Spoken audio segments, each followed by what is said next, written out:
The $15 billion deal between U.S. Steel and Nippon has been finalized. The U.S. government will now have a golden share in the company. However, the deal is not ironclad for Granite City Works. 5 on your side's Laura Barczewski caught up with the union president this afternoon. Laura? Mike, the only thing the Granite City Steel workers know right now is nothing is going to change for the next 2 years. But that really isn't ideal, and there's still a lot of uncertainty.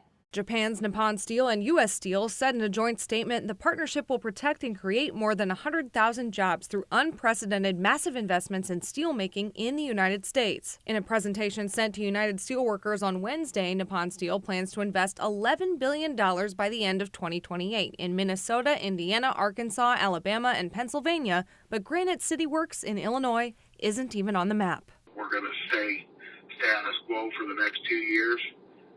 That means we're not going to make steel. That's not a positive in our mind, that we're just going to continue to do what we're doing. Obviously, we want to make steel. The companies entered into a national security agreement, and the U.S. government now has a golden share in the company. They've made certain promises, like the headquarters will stay in Pennsylvania and U.S. citizens will have a majority on the board.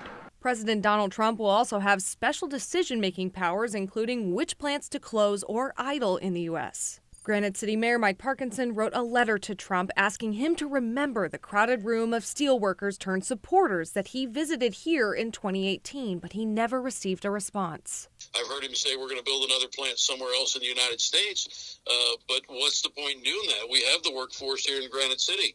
If you don't want to utilize the force in Granite City to rebuild the plant here to go to the electric arc ovens, then obviously you just don't want the workforce that's here, which means that we're looking at non-union states that to save the company money. A statement from the United Steelworkers International president says they still have concerns about national security and jobs. Local 1899 president Craig McKee agrees, but is hopeful a new board will see their value. We're efficient, we're profitable, we meet on-time delivery, and we make a good product. And there's a lot of customers they deal with that want their products made here.